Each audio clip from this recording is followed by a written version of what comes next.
MSW Media.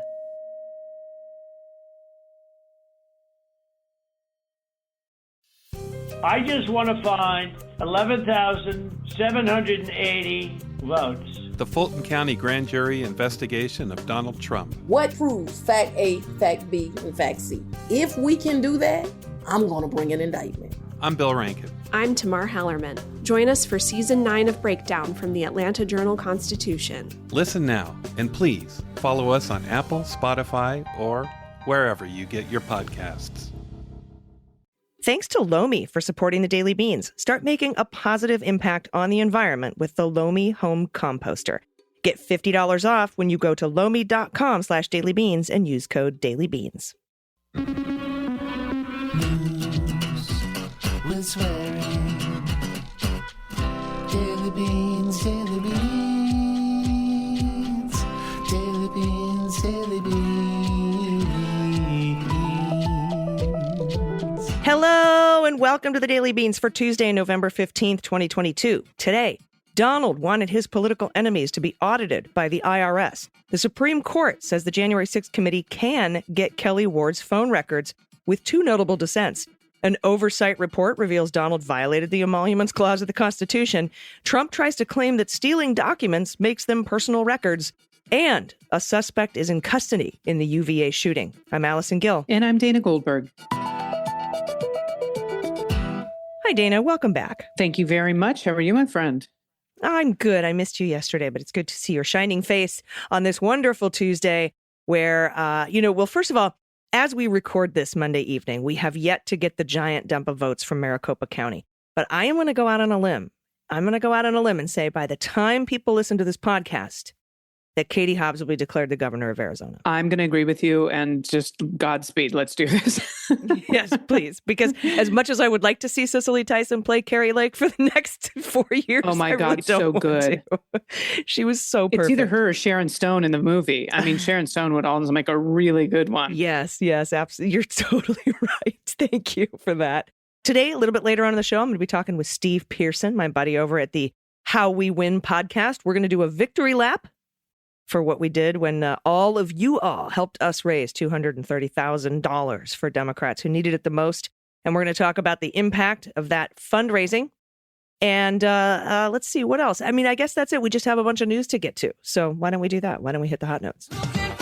Hot notes. While in office, the former guy repeatedly told John Kelly, his second White House chief of staff, that he wanted a number of his perceived political enemies to be investigated by the Internal Revenue Service. And that's according to John Kelly. John Kelly, who was chief of staff from July 2017 through the end of 2018, said in response to questions from the New York Times that Mr. Trump's demands were part of a broader pattern of him trying to use the Justice Department and his authority as president against people who had been critical of him, including seeking to revoke the security clearances of former top intelligence officials. We remember that. Kelly said that among those who Trump said we ought to investigate and get the IRS on were former FBI Director Jim Comey and his deputy Andrew McCabe.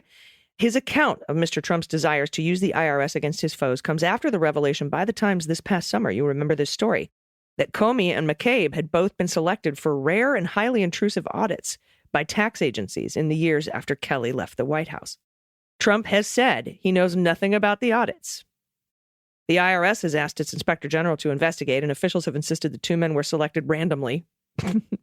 So this is a confirmation of our suspicions that Donald ordered these audits, which in any other world would be an impeachable offense. Yeah, it would. And speaking of the former guy, during his presidency, the governments of Saudi Arabia, the UAE, Qatar, Turkey, China, and Malaysia spent hundreds of thousands of dollars at the Trump International Hotel in Washington at the same time that they were trying to influence the U.S. foreign policy, and that's according to investigative findings released Monday by the House Committee on Oversight and Reform. Hotel receipts that were obtained, they have the receipts by the Oversight Committee, show that then Prime Minister of Malaysia and his delegation spent $259,000, over $259,000 at the hotel during 1 week stay in September of 2017, including a $10,000 room and $1,500 personal trainer for embattled Prime Minister Najib Razak. And there's another almost $10,000 for coffee breaks. Yeah, this almost sounds like a Matt Gaetz Venmo situation, but I'm sure it's not. Now, at the time, Razak was unsuccessfully lobbying the Trump administration to drop an investigation into Malaysian Sovereign Wealth Fund he had co-founded. Yeah, Dana, that was the 1MDB with the Malaysian Prime Minister and Yep. Jolo and Brody and Pras Michel, the founding member of the Fujis. And I mean, like, absolutely bonkers, huge investigation. My God. Now, the Saudi Ministry of Defense, they spent over $85,000 during a one-week stay in March of 2018, including renting several $10,500 suites. And that's according to the Oversight Committee. Now, the Saudi revenues for the Trump Hotel came during a period when Saudi Arabia and the UAE were lobbying the Trump administration to support them during their blockade against economic rival Qatar. Now, for their part, Qatari officials and connected companies spent at least $307,000 at the Trump Hotel from late 2017 through the mid-2018. That's again, according to the Oversight Committee. The hotel ledgers were released to the Oversight Committee by the Trump Organization's former accounting firm, Mazars USA, as part of the committee's ongoing investigation into the former guy's businesses and potential conflicts of interest. And there are a lot of them. Now, again, like you said on the first story, this would be another impeachable offense in every other galaxy, apparently, except ours. Yeah, he was playing Qatar against Saudi Arabia and the UAE and making money off of both of them. The Supreme Court has cleared the way for the House's January 6th Select Committee to obtain the phone records of Arizona GOP chairwoman Kelly Ward, a key ally during Trump's effort to overturn the 2020 election. The justices, with noted opposition from Clarence Thomas and Samuel Alito, on Monday denied Ward's emergency motion to block the panel from getting her stuff. The panel is seeking evidence related to Ward's coordination with Trump and his allies to assemble a slate of pro-Trump presidential electors, the fraudulent elector scheme, intended to disrupt the transfer of power. Ward, who served as one of the pro-Trump electors, pleaded the fifth when interviewed by the panel in March. In the brief order issued late Monday morning, none of the justices offered any public rationale for their stance, nor did the court explain why it took 3 weeks to dispose of the emergency application, which was filed back on October 24th. The thing is, Justice Thomas says he would have ruled in favor of Kelly Ward, Well, no which is shit. super fucked up, given the fact that his wife, Ginny, was in communication with Arizona lawmakers ahead of the January 6th electoral vote certification. She was pushing for the fraudulent elector scheme. I think Thomas needs to be investigated. I 100% agree. And now this story is one of the most bonkers explanations that Donald has thus far of the classified materials. In a newly unveiled legal brief, the former guy, his lawyers are now claiming that the 11,000 federal documents at his Mar-a-Lago residence were classified as personal, an argument the feds simply aren't buying. And this is a quote, "Thus, when he made a designation decision, he was president of the United States, his decision to retain certain records as personal is entitled to deference, and the records in question are thus presumptively personal," end quote. And that's from the brief. It went on to say President Trump need not put forth documentary evidence of his designation decisions because his conduct unequivocally confirmed that he was treating the materials in a question as personal records rather than presidential records. Well, you know, when I rob a bank, I treat the money as my own. So Yeah. it's totally mine. Yeah. Totally legal. I mean, you decided to take it home to your residence and you get to decide. Now, in a separate brief, the Justice Department argued that Trump can't make that decree simply by saying so, just like you can't make a lot of decrees. Now, doing so, quote, would nullify the Presidential Records Act, the entire purpose by allowing a president to designate all of his official records as, quote, personal records, and then to remove them upon departure from the White House. Trump has also claimed that his possession of the documents is shielded from public scrutiny under executive privilege. No, it's not. Now, last month, the Justice Department asked a federal appeals court to throw out Trump's legal challenge to the investigation altogether. Yeah. And so the funny part here is that he wants to claim executive privilege over personal documents, which isn't a thing. Right. They're either personal or they're privilege is only presidential. for presidential records. Right. Pick one. And Andrew and I will go over those filings and briefings in detail on tomorrow's Cleanup on Aisle 45 pod and the likely outcome of what's going to happen here. to claim privilege over my personal diary. Okay, go ahead. And that just for a point of clarification, that's not for the classified documents. That's just for the non-classified stuff. The classified documents they already won that battle with the 11th Circuit and the Supreme Court. So they are already using the classified documents in their criminal investigation. They want the rest of these. And there's a good reason, too, because we now know that one of the boxes that was taken out of some of the documents taken out of Trump's desk, some of those classified documents were commingled with personal documents and communications from after he left the White House. So that means that shows proof, possessory proof, and that he could have been using them, improperly. Also, Dana, I'm fucking getting so sick and tired of this. 3 football players were killed and 2 more people were injured following a shooting at the University of Virginia on late Sunday night. Campus police and university president Jim Ryan confirmed this Monday morning. Police say the suspect, who I'm not going to name, was apprehended on Monday morning after the manhunt that lasted more than 12 hours and involved multiple law enforcement agencies. The shooting occurred around 10:30 p.m. Eastern Time on a charter bus full of students returning from a field trip to see a play. Jesus. Police say 3 victims, who are all juniors and members of UVA's football team, were found dead on the scene. Devin Chandler, a wide receiver from Virginia Beach, Lavelle Davis, a wide receiver from Dorchester, South Carolina, and Deshaun Perry, a linebacker from Miami. I'm sending love and everything I can to the victims and their families, and we're also doing everything we can to back candidates who support common sense gun legislation. Absolutely. And we'll be right back with the host of the How We Win pod, Steve Pearson, to talk about that effort. Stay with us. After these messages, we'll be right back. Hey, everybody, if you're like me, you're very concerned about how much food waste we throw out every week because it ends up in landfills and it creates methane, which is very bad for the environment. It makes me feel like I'm not doing enough to help.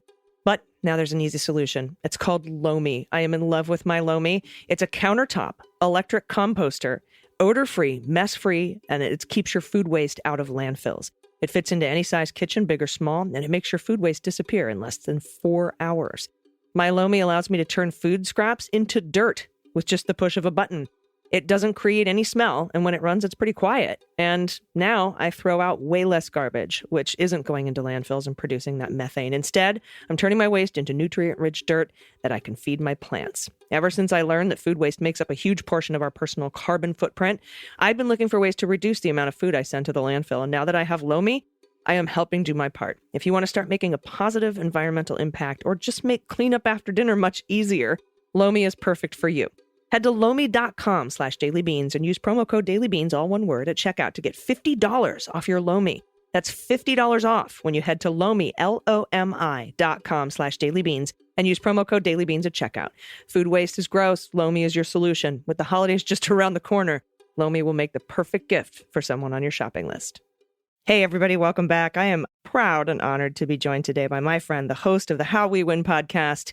And no, it's not How We Win. It's Steve Pearson. Hi, how are you, Steve? You can call me Howie if you want, but yes, the show is How We Win, and the honor is all mine, of course, Allison. Great to see you. So tell me how we won. We're here for a victory lap because, as the listeners know, we set up a fund called the How We Win Fund, and it was a data-driven fund where 100% of the proceeds went to the candidates who needed it the most in close races. And I'd like to know, for listeners, how we did, what their money did. Yeah, we did amazing things, and I'm blown away. I just want to thank all of your listeners, everyone who donated. I want to thank you personally for the work you did on this fund. It's remarkable. I had, sort of my silent hope was that we would raise $100,000. That was my kind of goal that I was afraid to say out loud. And we raised nearly $230,000 in this fund. It's just remarkable. And it made a huge difference. I'll tell you, you asked how we win. And I joke about this, but the bottom line is we win when we all get involved. And that's why I've been feeling good about this election for a long time, is because I don't really like to pay attention to polls. I don't like to pay attention to the noise about a so-called red wave. I pay attention to the volunteer enthusiasm and what's going on in the actual campaigns, who's showing up, who's donating money, and how that's going. And because I know that no matter what the polls do, all of these races are, painfully close. But the exciting thing about that is we really have the opportunity. We have the agency to make change. We have the ability to win these elections if we just pitch in, make phone calls, knock on doors, and donate what we can. And that's exactly what we've did. So that's how we win. That's how we'll continue to win. And I hope people are really inspired it's, we like a blowout, sure, but I hope they're inspired by how close these races are, because if you worked on one of these races, if you made phone calls on one of these races or knocked on some doors, this is on you. You made this happen. You really made a difference. So to your listeners, thank you, thank you, thank you. I can't thank you enough. I love the victory lap. We should be doing it all the time. Yeah, it feels good.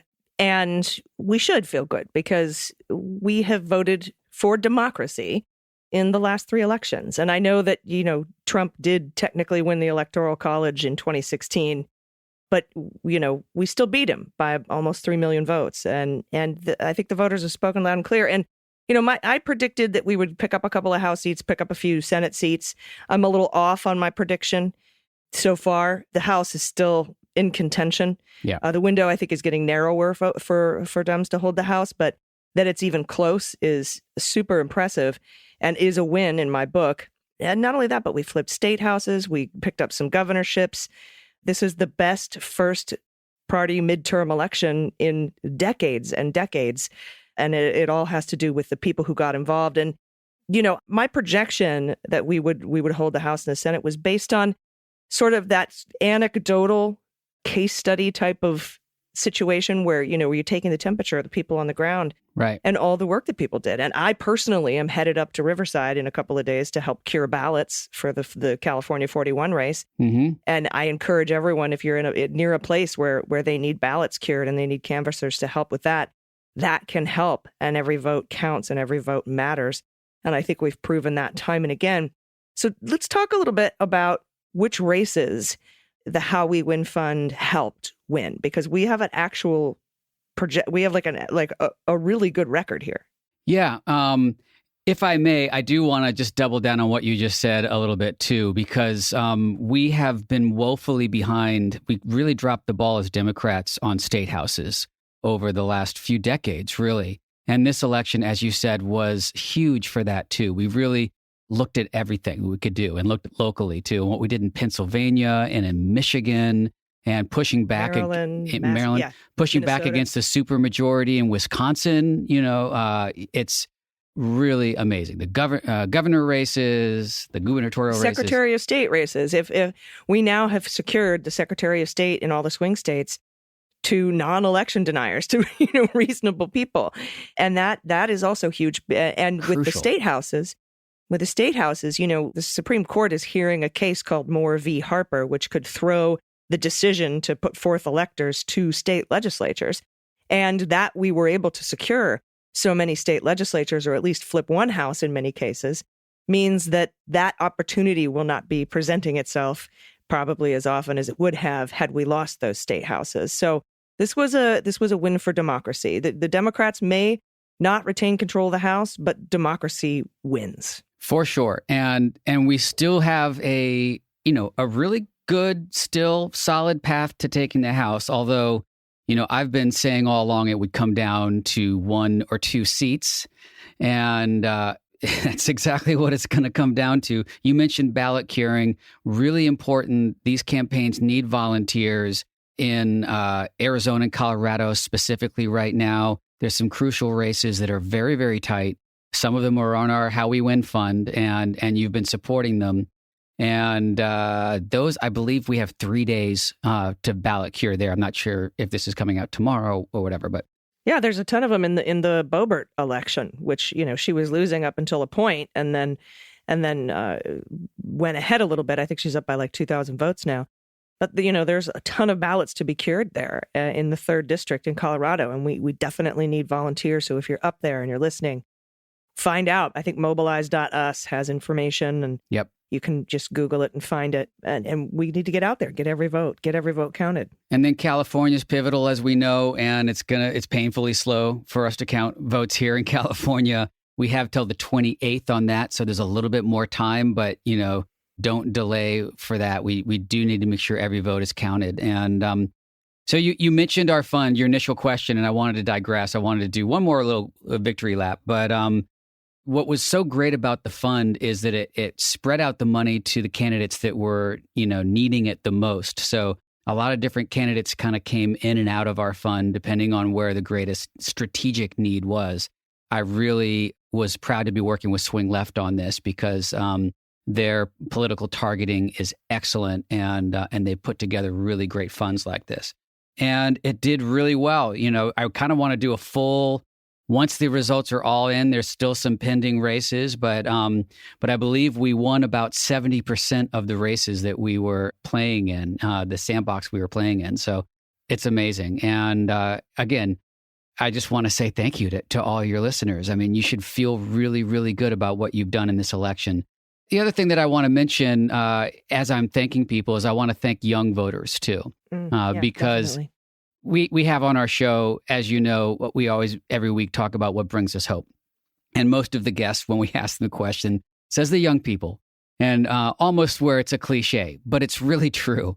These young Gen Z voters showed up and voted overwhelmingly Democrat.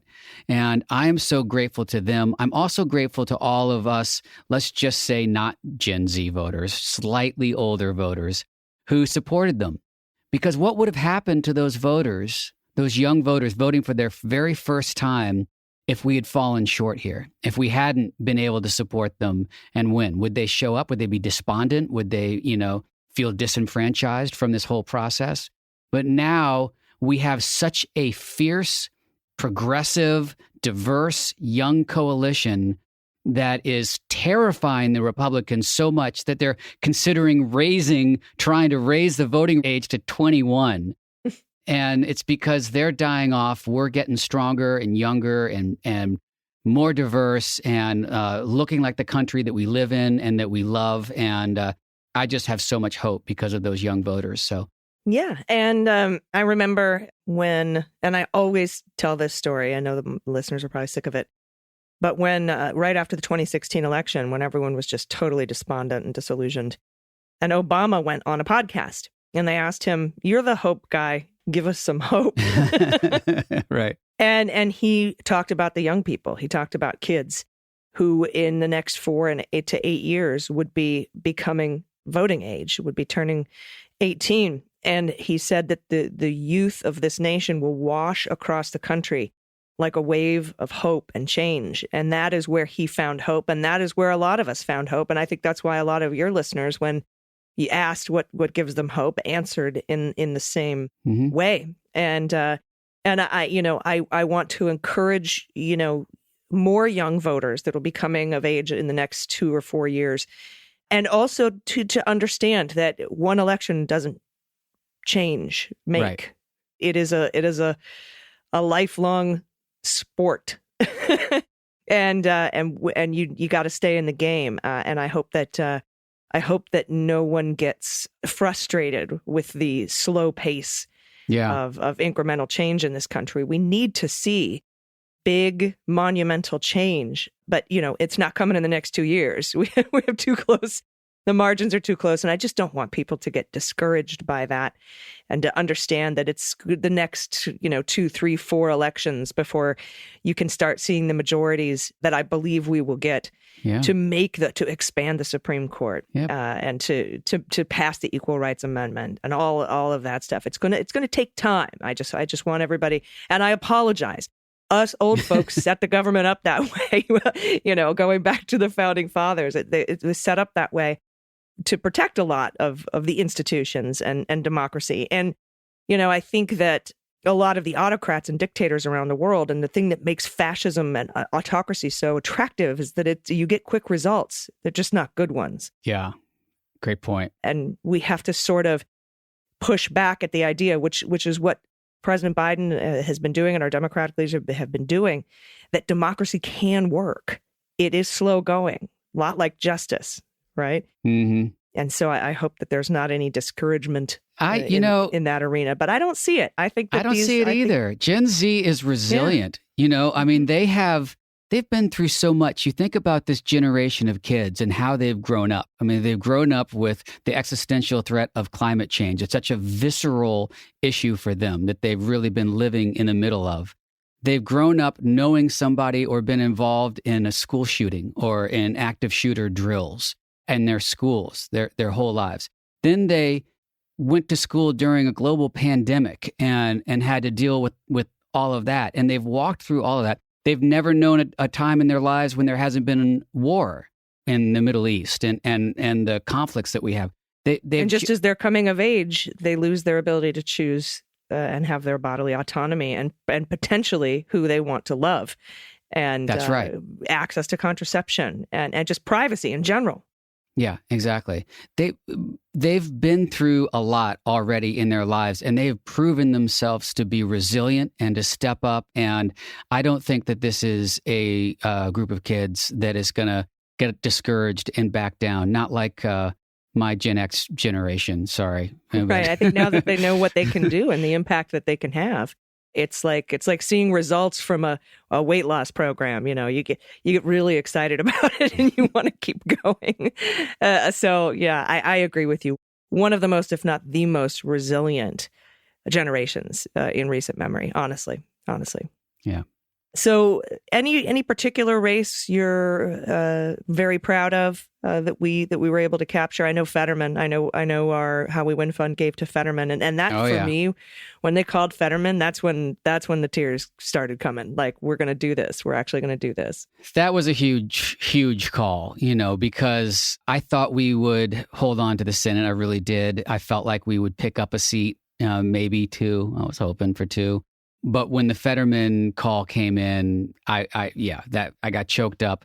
I'm wearing my Senate hoodie right now, actually, for this interview in solidarity. But he was such a great candidate. I mean, what a grassroots story for him too, because he was not the candidate that a lot of I hate calling Dems established Dems. I hate saying that, but we'll just say that for the sake of this conversation, that a lot of establishment Dems wanted in that race, and he won in the primary. He's just a spectacular, fresh kind of candidate, and now senator, and he's gonna put pressure. Look, we got to get the seat in Georgia too. Like I really, really, really want the House as well.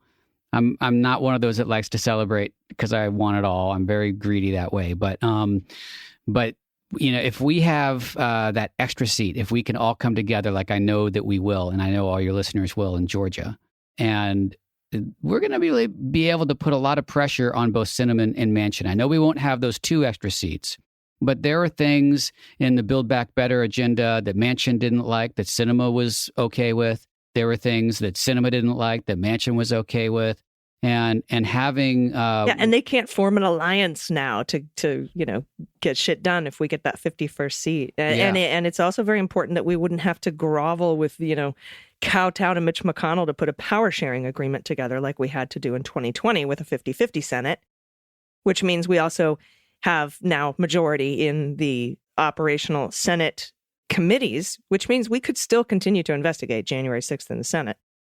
And go on. Yes. And we would have subpoena power. So, Trump might not be off the hook quite yet, thinking that he could sue his way out of having to talk to the January 6th committee in the House. If we get the 51st seat, we can subpoena him in the Senate to come and answer some questions. Yeah.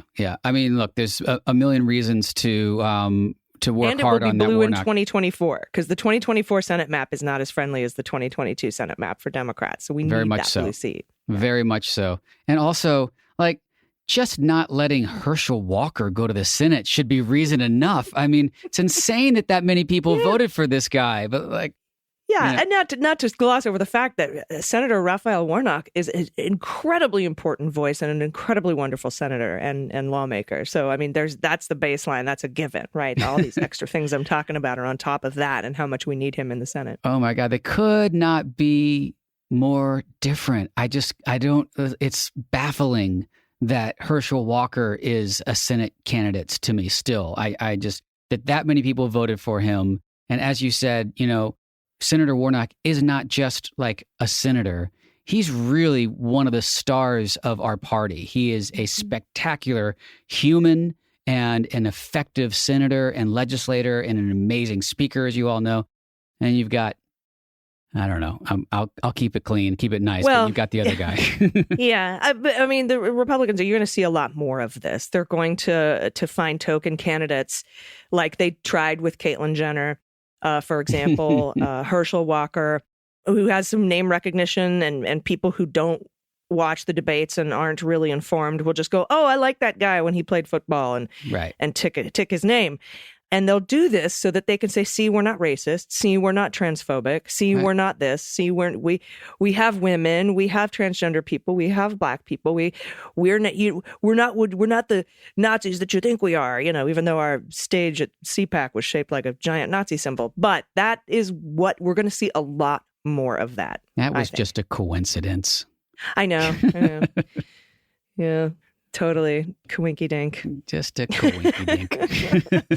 Well, thank you so much for talking to me today. And thanks so much for working with me on the How We Win Fund, because we did it. We won. And I know it's maybe people are like, oh, it's a little early to say that. No, I think with what has come in so far, I can say overwhelmingly with confidence that we won this election, even though we've lost some of the battles. We won the war. And absolutely. Also, as far as it goes with the House, I'm still hopeful. We may yet be able to take the House, but the races have been surprising. There was a couple of key races that I really thought we needed to win to hold on to the House that doesn't look like we'll win, but there was a couple of surprises that I wasn't expecting Colorado at all. 8, Exactly. Washington, yeah. Mm-hmm. Exactly. Those two specifically. But even if we don't end up with the majority and the Republicans have like a 1 or 2 seat majority, we could actually get some work done. We could still pass legislation in that scenario. They're going to have a lot of trouble. And then we're like one indictment or retirement away from gaining the majority again. So, one of these Republicans is bound to do something really fucking stupid and get indicted like soon. And then we have the majority back. So whatever shakes out, we're in, a way better place than we thought we would be. And I'm just grateful to everyone. So, and to you especially, Allison. Thank you so much. Thank you. Yeah, and the Republicans, if they do get the House, which I hope they don't, but if they do, they're going to have a real hard time. It's going to be a bloodbath, and I'm here for it. So I'm here for the Schadenfreude. I showed up for the chips and the Schadenfreude. As Stephanie Miller says, the bag of rats. Squeak, squeak, squeak. All going after each other. Thank you so much. Everybody check out the How We Win pod and follow Steve Pearson on the socials. I appreciate your time today, my friend. Thank you. Everybody stick around. We'll be right back with the good news. Hey, everybody, my nights have become much better. Even the nights are better since I got my custom mattress from Helix Sleep. Okay, that's enough air supply. But Helix Sleep is a premium mattress brand that provides tailored mattresses based on your unique sleep preferences. Everyone is unique. Everyone sleeps differently. And that's why Helix has several different mattresses to choose from, each designed for specific sleep positions and feel preferences. They have models with memory foam layers to provide optimal pressure relief if you sleep on your side.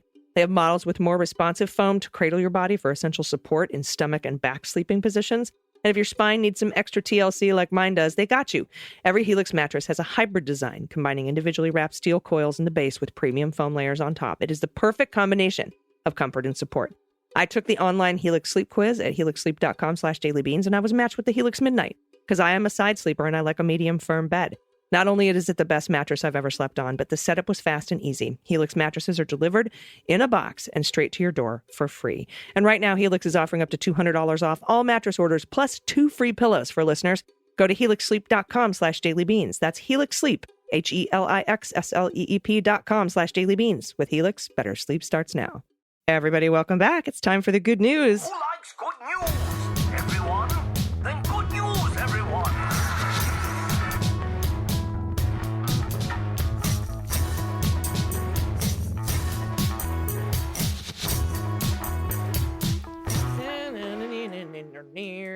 Good news, good news. And if you have any good news, confessions, corrections, Halloween photos, Find the Cat, What the Mutt, misheard song lyrics, a shout out to somebody you love, a shout out to your business, tell us what you're making or creating, anything you want to send us, you can do so by going to dailybeanspod.com and clicking on Contact Dana. I'm going to start us off with a submission from Anonymous, pronouns she and her. I haven't deactivated my Twitter, but I've been spending time on Reddit for the first time and was bummed to find out that r/Leguminati is actually a couple dozen people writing about actual beans. How about creating a subreddit? I think it's called. I do enjoy the Discord server for patrons as well. My good news is after getting laid off a few months ago, I got a new job. During my job search, my partner and I started listening to your podcast more regularly, and I became a patron of Daily Beans and Cleanup. We continue to listen to your podcast in the evening. I've mostly given up my watching mainstream media, except for the occasional Rachel fix. Same, girl, same. Please remind the other listeners that postcarding for Warnock has already started. In lieu of pet tax, I attach one of my postcards. Look at this. Thank you. Vote to keep Senator Warnock working for you. Oh, absolutely wonderful. Thank you for doing that. Thank you for postcarding. Absolutely. All right. This is from Anonymous. Pronoun she and her. Hi, AG, DG, and all the beans. First, let's start with bringing someone with you. I kept reminding my sister who lives in Wisconsin to vote and got her to bring a coworker with her. A 2-for-1. Woohoo. I have a shit kids say moment. A month or so ago, I asked my almost 3-year-old son what he wants to be for Halloween. He kept saying what I heard is cylinder. And I was just about to buy memory foam and make him into a cylinder. And then I thought, why don't I ask Instagram folks if they can translate it for me? Someone figured it out. He was saying skeleton. Now, amazing. Adorable. Attaches my Halloween costume tags of him as a skeleton and 6-month-old sister as a pineapple. Thanks again for everything as always. Oh my God.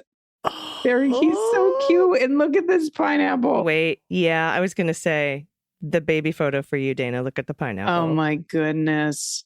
So much adorable. The cuteness is weirding me out. It's look so at those cute. Perfect lips. I know. And the little green stockies and the feet and the toes are inside. Oh my goodness. Okay. Well, thank you very much for that. I love these Halloween photos. Please keep sending those in. Next up from Julie, pronoun she and her. Hi, I think you should consider changing the tagline to news with swearing and giggling. I still laugh when I think of Dana losing it over accidentally saying Patron a few weeks ago. Patron. It was very French for patron. I want to share something sort of like a misheard lyric. Whenever I hear your ditty after these messages, we'll be right back. I swear it's Steve Kornacki's voice. Is it? If not, listen to it and let me know what you think. Anyway, thank you for the wit, sarcasm, and the kindness, but most of all, thank you for unfailing optimism when most other outlets chose bleakness. Turns out you were right. I've been a loyal listener since my husband told me he found a great news podcast last year. Looks like he was right too. For my pet tax, I'm happy to share our Bengal cat taking herself way too seriously as usual. As my 14-year-old would say, lighten up, girlie, you're sitting on a pizza box. Oh my goodness. What a beautiful cat. And Julia, with regards to that tag, after these messages, we'll be right back. That is from Saturday morning cartoons in the 80s. Yep, so, I remember that. I don't think it's Steve Kornacki, but it does sound a lot like him. I went back and listened, and you're right. There you go. And this is not from Kornacki, but it's from Corny Cole. Look at what I did there. Pronouns she and her. Here's Democracy Queens. First, just going to put it out there. AG and DG are my new besties. How is it possible that I enjoy podcast hosts looking at puppy pictures and describing all the feels? I mean, come on. Nextly, I want to chime in about the Twitter shit show. I run a social justice Twitter feed that's connected to a social justice podcast. We talk about things like justice, injustice, racism, redemption, grace, and such. If you get a chance to talk to Mr. Musk, can you please ask him why, overnight, I have a bunch of naked titty ladies following us now, as evidenced by the attached screenshot? Thank you for the screenshot in advance. I haven't even scrolled. Unless these are actual titties for justice, I think the Twitter might be broken. Twitter titties for justice. Oh my God. Someone needs to get the handle Twitter titties for justice immediately.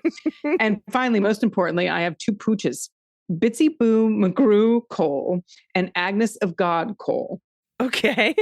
Bitsy's a 13-year-old badass mama jamma alpha dog that doesn't take shit from her younger sister, Aggie. Agnes, the black one, is 8 years old puppy. She's literally the funniest dog I've ever met. All this to say that I believe Bitsy is AG's canine equivalent and Aggie is definitely DG's canine equivalent. Keep up the good work and thanks so much for saving democracy. My brother, whom I love, but is a bit of an asshole, says that Bitsy's more of a K3 or a K4 because she doesn't fully qualify as a dog. I mean, you definitely have some attractive silicone purchased ladies. Titties for justice. Following Twitter you and an adorable dog. Oh my God. So okay. I'm Bitsy, the 13-year-old badass mama jamma. Am I the pink mohawk dog with the flight goggles? No, that's me because you're Aggie, the black one. The 8-year-old right. puppy. I'm the goofy one with okay. This is totally accurate, by the way. I mean, you've got the tattoos, you've got the edge, and I'm like, what are we doing? Look at this dog. Yep. I Yeah, know. she got it right. She called it Oh, out. you sure did. That's fantastic. All right. Finally, from a cheesehead. Pronouns he and him. Hi, Beans Queens. Mostly good news, despite Ron Johnson keeping his Senate seat. When I went to vote on Election Day, I arrived at 7 a.m. when the polls opened. The church where my polling place is located had a parking lot so full a person could have thought it was Sunday morning. I waited in line for longer than I ever have in my life, even 2020, and this was just the midterms. Here's hoping this energy continues 2 years from now. So more good news, besides actually having to wait during a midterm, and thus a huge crowd caring enough to vote, I was one of only a handful of white guys in the line, it's Wisconsin, so pleasant surprise. The people showing up were predominantly women, and a good 60 or 70% were from BIPOC populations. Whether it was this little old lady hunched over her walker to one side of me or the college-aged young woman on the other, the thing I could hear on almost everyone's lips was that the GOP had fucked with the wrong people by coming for Roe. The Republicans may have us gerrymandered to death. They may have kept Rush Ron's Senate seat, but we managed to keep the governor and the attorney general. So here's hoping that Evers can do what he set out in the midterms began, and that's to be able to find a way to get rid of the 1849 abortion law. I was like 1849 abortion laws. That's a lot of abortion laws. The year 1849 abortion laws we now live under, and that he continues to work for marginalized communities to fight climate change and to try to provide even meager protections to K through 12 education and higher education. We lost most of the battles, but looking at that line of first-time voters to the elderly who couldn't use the now illegal drop boxes, all united in common cause, made me think of a line from the science fiction show Babylon 5. Quote, "No dictator, no invader can hold an imprisoned population by force of arms forever. There is no greater power in the universe than the need for freedom. Against that power, governments and tyrants and armies cannot stand. The Centauri learned this lesson once. We will teach it to them again. Though it takes 1,000 years, we will be free." Unquote. And despite the violence we've seen the last few years, especially, and despite the attempts to take away women's rights to their bodies, despite attempts to disenfranchise historically oppressed communities, despite endless propaganda and super PAC dark money demonizing anyone left of Pinochet, the energy from that quote is the energy that line brimmed with on Election Day. In that line to vote, it was clear that women weren't going to meekly surrender control of their bodily and financial autonomy. LGBTQ+ folks were not going to be forced back into the closet. And women of color old enough to have marched as young women in the 60s were not going to let anyone try to tell them they weren't full persons ever again. Thanks for all you do. These are the days that Dana and AG are seemingly the only sliver of hope in an otherwise endless cycle of news that grinds people down. Wow. Thank you so much for that post, Mr. Cheesehead from Wisconsin. Indeed. And I just want to say, for those of you that are in Wisconsin, there is a Supreme Court justice election on April 4th of 2023. If you guys can get a Democrat, and I know they're supposed to be nonpartisan, blah, blah, blah, but if you can get that Supreme Court seat, you can un-gerrymander the state of Wisconsin. This is a huge election. So please keep your eyes and ears open. It's going to happen on April 4th. That's the day you're going to be able to vote. We're going to see what happens up until then. But there is someone retiring. One of the Supreme Court Justice Dan Kelly, I think, is retiring. If that's right. One of your guys is retiring. So. Yeah. Kelly lost the seat in 2020 election on September 2022, announced his candidacy for he's running again. So we got to get that Supreme Court seat, un-gerrymander Wisconsin, and the Republicans will never win an election again.